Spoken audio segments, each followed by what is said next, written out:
once the brain is solved, once the brain gets on board, suddenly success is enabled and you start to realize, oh, I do actually love and value and care about myself. So what I would say to the person who feels completely defeated is give bright line eating a try for a couple months and watch your brain heal. And you don't actually have to believe in yourself at all to try it. Like, come on board. There's a free trial. Watch it work, and then watch your self-esteem rise with what actually is true. You know yourself to be a truly kind, capable person in so many domains. Probably, if you look at it, your weight is an outlier. It's the one issue that you haven't been able to deal with, right? And there's a reason for that. It's because the foods in our modern food environment have been hijacking your brain. So get that problem solved first, and then let's talk about how much you love yourself.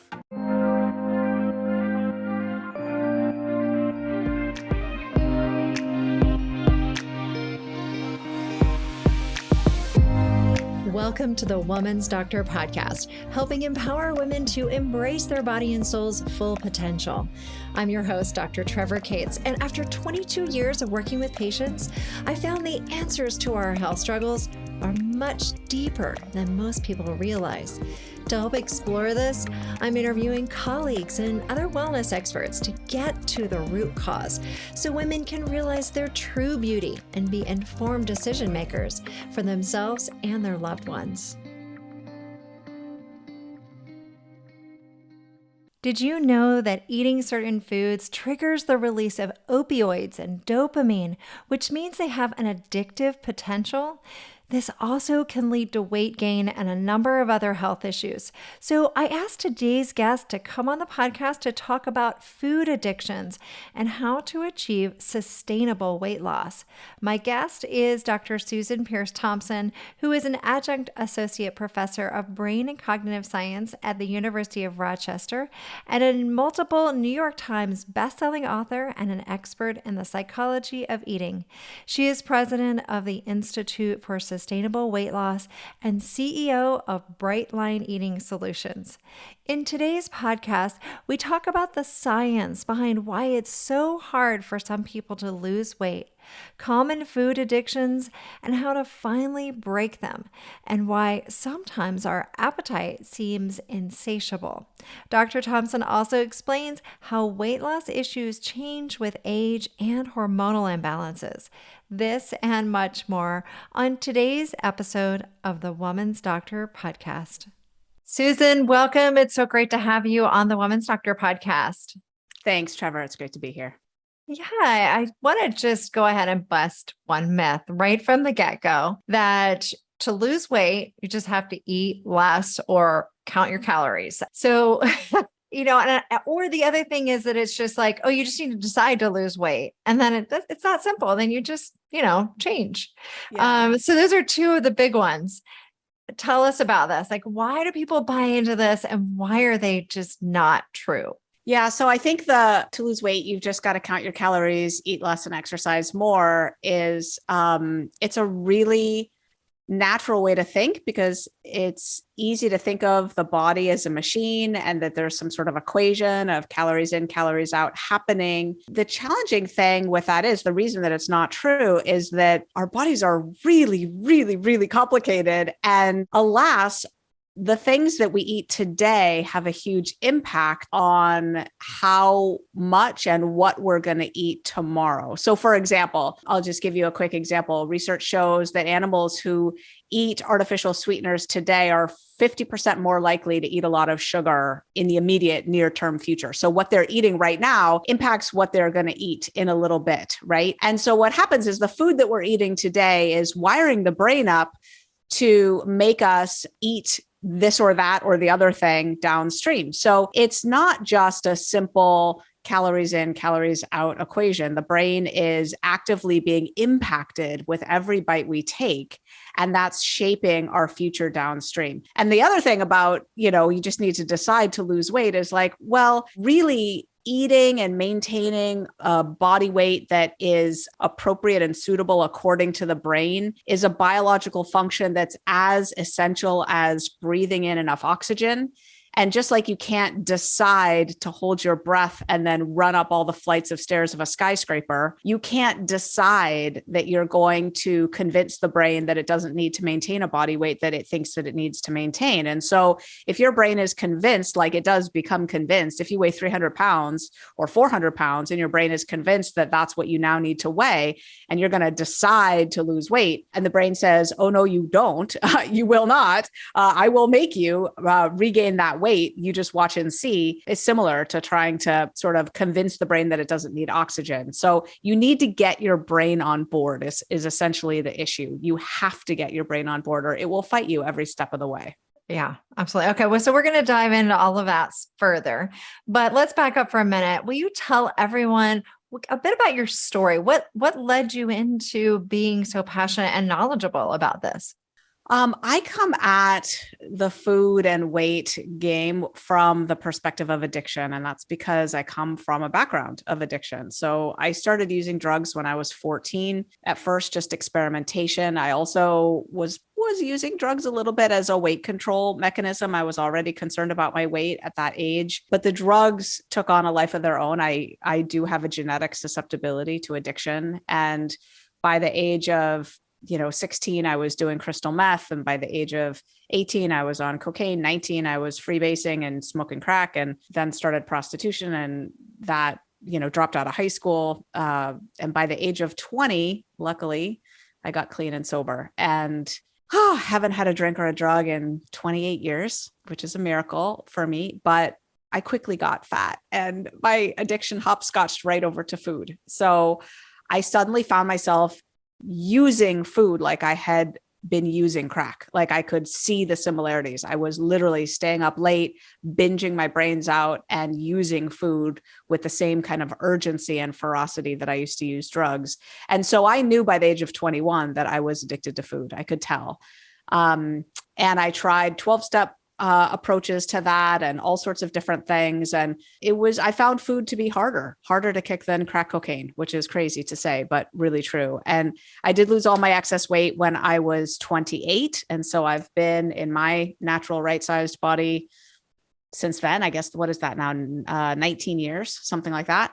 And so I come at the global obesity pandemic from a perspective of being really curious about how addiction is playing a role here. 2/3 of the calories that our teenagers and kids are eating right now are highly processed industrial foods. They were born in factories and poured into bags, right? So we now have addiction in play in our food environment like we never used to have. And so I'm here to protect the brains of people who are susceptible to addiction like I am, which is actually 2/3 of the population is susceptible to some degree. It's only 1/3 of the population that gets off scot-free when it comes to the addiction racket. Okay. This is fantastic information. Thank you for sharing your story and for being helping lead people away from this into a healthier path. So let's talk about addiction for a little bit, because you talked about you have a genetic predisposition and that 2/3 of the public actually have, a tendency to addictions. So how do people know if they have this tendency? Great question. There are personality types that are addictive, right? So impulsivity is one, emotional sensitivity is another factor. When it comes to food in particular, you can go take a quiz and find out. You can go to foodaddictionquiz.com. And, if you have a lot of food cravings, if you find yourself not being satisfied by a regular amount of food, sometimes losing control over how much you eat once you start, and sort of obsessing about your food or your weight, what you've eaten or not eaten, whether you're on your plan or off your plan, how many miles, how many calories, how many pounds, if that's swirling around in your head, all of those are signs of addiction. Interestingly, though, you can be susceptible to addiction in general. And, when I said 2/3 of the population, it's actually 1/3 is not susceptible to addiction, 1/3 is moderately susceptible, and only 1/3 is highly susceptible like me. Mm-hmm. But if you're highly susceptible, it might not manifest in food. It might manifest in alcohol or gambling or shopping. You actually have to wire up the behavioral addictive response in a certain domain separately from other domains. So your brain has to notice like, oh, that that does it. That hits the spot, that particular thing, right? Like, so I'm super addictable, but I've never been addicted to shopping. And so far I can gamble and not have a problem with that either, but I'm still vulnerable in any of those domains. It would just take a little while to develop that particular addiction. Yeah, I mean, yeah, addiction. I think when you mentioned that food can be highly addictive, and even compared to some of the other things that people think of as really scary, like crack and heroin and cocaine, and of course these are very addictive substances and very harmful to the body. And then, of course, there's alcohol and food, which are legal, right? Mm-hmm. And even socially acceptable. And food is something we need. We can't live without food. So it's interesting that it can become an addiction easier in a lot of ways than other substances. So what are some of the signs that someone, I mean, you mentioned some already, but are there any other big warning signs if they're like, hey, this is something you definitely want to pay attention to? And what are the things to start? Like once you notice, I think that's like the first step, right? Is like, oh, making a connection, like I'm not eating because I'm really hungry. I'm actually hungry for something else, right? And then so like, what is the next step? Yeah, I think one thing that I want people who are curious about whether they have an addictive relationship with food to know is that the more addictive your relationship with food, the more you're going to be set free by a structured plan of eating. So, addiction is where the intuitive eating approach sort of breaks down. It doesn't work anymore because your body's not giving you reliable signals. And it's addiction is by definition where the brain's desires for something sort of cross into the territory of no, you don't actually want to be satisfying every urge that your brain is giving you because it's going to lead you into harmful,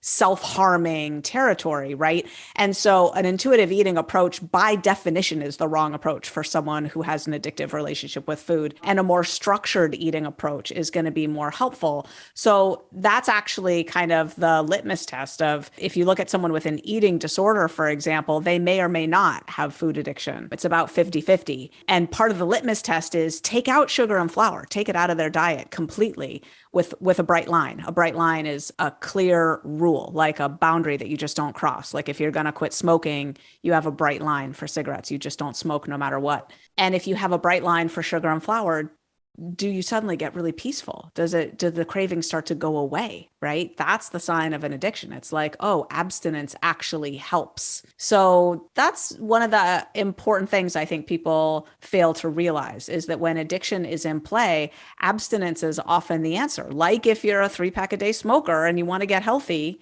not smoking any cigarettes at all, as difficult as it may be at first, is the path. Yeah. Okay. All right. Well, that's great. Let's talk about flour and sugar in particular. What have you found why do you name those particular foods? Yeah, well, it turns out that they don't cover all of the hyper palatable, high food reward foods, but most. And when you get them out of your diet, it calms down the brain enough that real recovery is possible. And I encourage people to think about drugs, what they are, where they come from. Like let's take obvious drugs like heroin and cocaine, right? They come from plants. Cocaine comes from the coca leaf and heroin comes from the poppy plant. And those plants in their natural form are harmless. They're completely fine to ingest. But when we extract the inner essence and then refine and purify it down into this fine powder, we've created a drug. And that's what we've done with sugar and flour. We've taken harmless plants like corn or beets or wheat or rice or potatoes. These are all foods that I eat, like wheat even. I just eat whole wheat berries. You can boil them up kind of like rice. That's fine. But when you take the inner essence and then you extract it and refine and purify it down into a fine white powder, you've taken a harmless plant and you've turned it into a drug. So it's really the refining and processing in our food supply that has sent us all awry. Yes. Okay. So let's talk more about the like insatiable hunger appetite. Why some people don't just feel full? Like why do some Yeah. people they just eat and they don't feel satiated? Isn't that the weirdest thing? It's rampant these days, and it's not regular hunger. Regular hunger is, I haven't eaten in a bunch of hours and my body's craving fuel for further activity, right? That's not it. It's like, oh my gosh, I just ate a whole massive dinner and now I'm sitting down on the couch and I need some ice cream. And I just finished the pint of ice cream and now I'm hunting around in the cupboard for some chips. And if I ask myself, am I hungry? If I really consult my body, my stomach is like, no, I'm pretty full, but the elbow still wants to bend. The mouth still wants to chew. The brain is saying more, more, more, more. And this is what I call insatiable hunger. It's a new phenomenon. And it's caused by something called leptin resistance. So leptin is this key hormone. It's actually, in many ways, the linchpin of the whole obesity pandemic. Leptin is the hormone that tells your brain you're done. You don't need to eat any more. You've got enough fuel on board. And as a matter of fact, the leptin signal doesn't just come with you're full, you're satiated, you're done. It also comes with time to get active because you've got some fuel on board now. So go use that fuel to ensure your survival. Go build a hut. Go find a mate. Go kill a wildebeest. Go do something useful.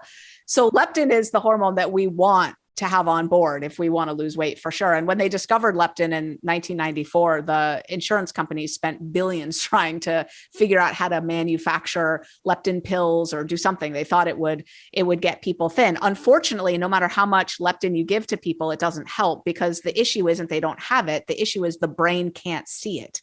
It's being blocked. And leptin resistance is actually caused by blockages that are mostly the root cause of that is high baseline insulin levels, high triglycerides, and high inflammation in the hypothalamus. And so what you need to do is basically, if you stop eating sugar and flour, all that goes down. Like the inflammation, the insulin, the triglycerides, they all come down. And then your leptin can be seen again by the brain. So that's the issue. But I often see people and treat people who, really can't say that they've felt full in years. They just don't get that signal anymore. It's amazing. And I think we forget how much our brain is related to the release of hormones and the feedback mechanisms and all the intricacies within the body. I wonder, I don't think it's been explored as much as far as our increased exposures to endocrine disrupting chemicals, and that this could be interfering while we're seeing more leptin resistance because endocrine disrupting chemicals are hormone disrupting chemicals. They interfere with hormones throughout the body. So why wouldn't they interfere with leptin as well? So it seems like reducing your exposure to these types of chemicals would also be really important. It really could be. When I started to dig into the leptin research, I got kind of overwhelmed and disheartened because it is so complicated. And this is the thing about neurochemistry and neurobiology. It's just really, really complicated. What I do see though, is with some very basic, simple changes at the behavioral level, people straighten out, like they get great results. Suddenly just within, 1 or 2 months, their cravings are gone, their hunger is gone, so while yes, I do think that that's entirely possible. Thank goodness the solutions can be pretty simple. That's great. That's great. And you probably are, by avoiding sugar and flour, you're probably avoiding some pesticides and things, other endocrine disrupting chemicals that could be interfering. But let's talk about our mood. In particular, there's certain neurotransmitters like dopamine. In particular, you talk about how there's dopamine downregulation and how this triggers craving. So can you explain a bit about that? Yeah, that's the classic addiction issue. So when people say food addiction is controversial, I promise you they've never talked with a neuroscientist who studies addiction in the brain, because anyone who really studies addiction knows that food addiction is real. And the reason is that you can put up a brain scan of a brain that's hooked on sugar and flour, a brain that's hooked on cocaine, a brain that's hooked on alcohol, a brain that's hooked on heroin, and they all look identical. They look the same. And how they look is the dopamine receptors and the nucleus accumbens and the ventral tegmental area. That's the addiction reward pathway. The dopamine receptors are blown out. they're downregulated, which means they're less numerous, less responsive. They're just not lighting up the brain scan the way they should be. You compare it to a normal brain control scan, and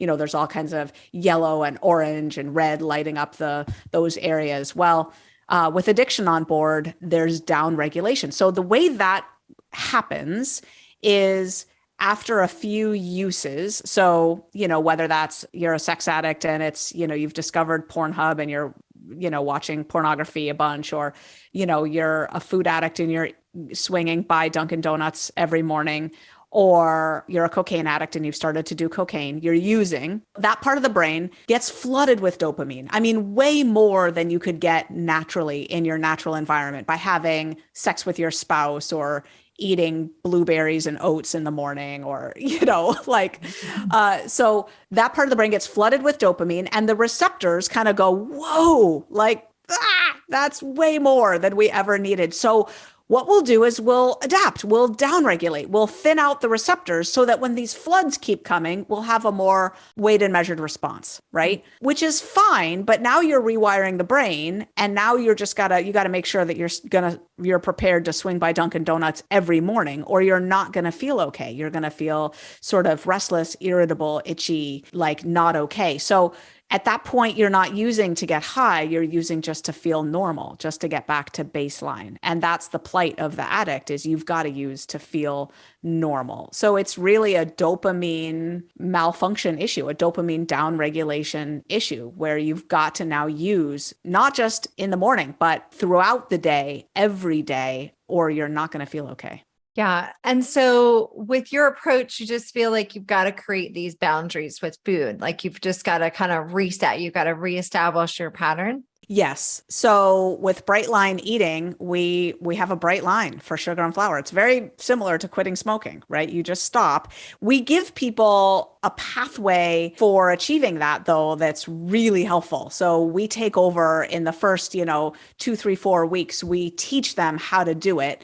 And we give them a lot to focus on and patterns to build in.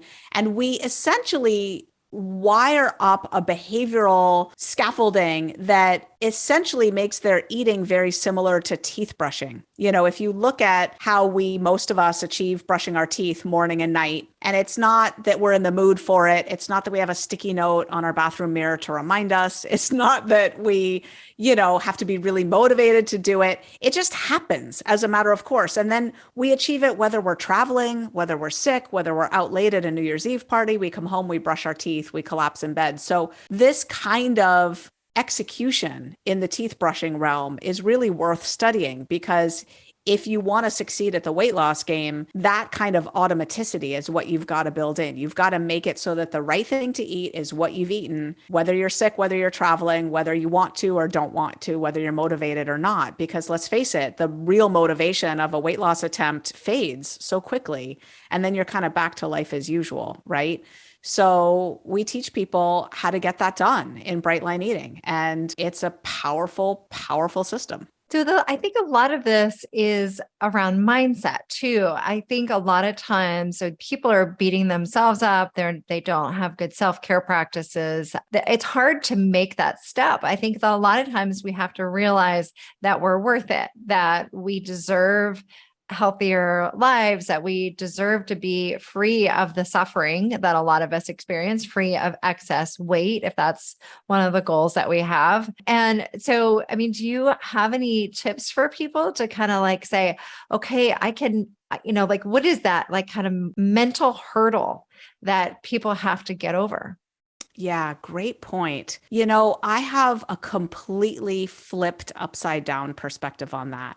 I think that the low self-esteem that you're talking about is not the cause of people's struggles with food or weight. Often, I think it's the consequence. So when the brain is hijacked and it's not letting you eat the way you would like to eat healthily and so forth, no more than you could will yourself into holding your breath and running up flights and flights of stairs. What happens then is you vow you're going to get your food act together. Your brain doesn't let you, but it sounds in your own head like you've chosen on that Friday night to have those nachos and drink that beer, and you've watched yourself let yourself down. You don't even realize that your brain is hijacked in the background, forcing you to eat that food. Now you're faced with having to reconcile that you just violated your own stated goals, ambitions, and desires. You come to the conclusion that you must not love yourself. You must not value yourself. You must not think you're worth it, because why would you keep letting yourself down so horribly? Once the brain is solved, once the brain gets on board,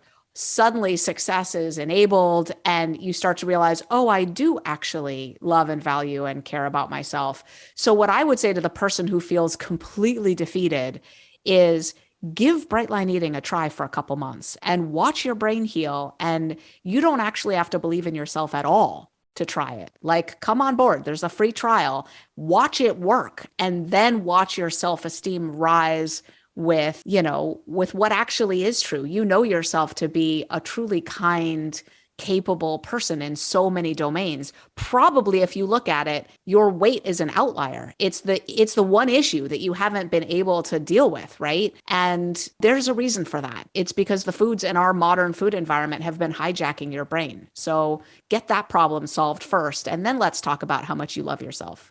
Yeah, absolutely. It's an interesting thing. It's a part of why I wrote my second book, Natural Beauty Reset, is that we oftentimes we can't see our own beauty if we've got imbalances, if we're not on track with the foods that we're eating, if our hormones are out of balance. And leptin is part of that, neurotransmitters are part of that. And it's really becomes this vicious cycle, unfortunately, because it's like you don't want to make those choices because you're already in the cycle of imbalanced hormones and neurotransmitters. So you just kind of have to do it. You just kind of have to make that step. So another thing I want to talk about is aging. That some people say, okay, well, that's fine, but I'm older now, so it's going to be harder for me. Or what is the right age, or does it change with age? What are your thoughts around that? It's so interesting you ask. We published a study recently looking at thousands and thousands of subjects who had started the Bright Line Eating membership. So they were in for a while, but we measured their first 2 months of success. And we looked at people in their 20s versus 30s versus 40s versus 50s versus 60s versus 70s versus 80s. So across the entire lifespan. And shockingly, we found no difference in weight loss between those ages. And that's ridiculous. Like, that just shouldn't be so. I've never seen results like that in the scientific literature, but the reason actually makes sense. So the reason it's harder to lose weight with age, especially post menopause or, for men in their 50s and 60s and 70s and so forth, the reason is estrogen. So both women and men have estrogens. Estrogens are a class of hormones, not just one hormone. And women, of course, have more, but men have some. And, roughly age 50 and beyond, for both women and men, estrogen just tanks. It just goes subterranean, very, very low. And estrogen facilitates the effect of insulin. And insulin is a fat storage and fat release hormone. And when you're eating sugar and flour, you really need your insulin to work well, because that's what's combating the blood sugar damage or the blood sugar impact of that sugar and flour. When you stop eating sugar and flour, the natural foods that you're eating balance out your blood sugar without the heavy lift from insulin. And it doesn't matter so much whether you've got all that estrogen on board to help out the insulin. So what we find is people lose weight equivalently on Bright Line Eating, even if they're postmenopausal, even if they're in their 50s, 60s, and 70s, which is very heartening for someone who's in the second half of life. Okay. Well, I wanted to make sure I touched on that because it's important. Like, no matter what age, it's still, you could still get back on track with that. So that's very reassuring. And thank you for doing, all the research that you do and all the work that you do. Susan, this has been fantastic. Can you tell everyone where they can learn more about you? Any parting words? Yeah. My heart always bleeds for the person who's really, really struggled with their weight for years, often decades. And so if that's you, I just want to say there is hope, there is help. I certainly relate. I have, in my former life tried every diet known to humankind. And you can find me at brightlineeating.com. So that's BRIGHTLINE, brightlineeating.com. And for everyone, else who's just listening and enjoying and, not struggling in particular, I just want to say, let's be very clear as a society. Food addiction is real, but not everyone is affected. Only some people are affected. And for those who are affected, a much more structured, disciplined way of eating is going to be necessary. And we got to band together to address this obesity pandemic, because it's getting ugly and it's getting worse. And we need to stem the tide and get obesity rates trending down. So yeah, let's just work together on that and understand that food addiction is really in the mix there. Yeah, absolutely. Thank you, Susan. Thank you so much, Trevor. Great to be with you.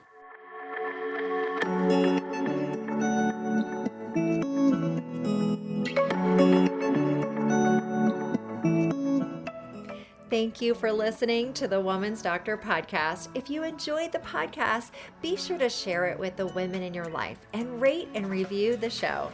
And if you're looking for answers for your health, check out my new book at naturalbeautyreset.com.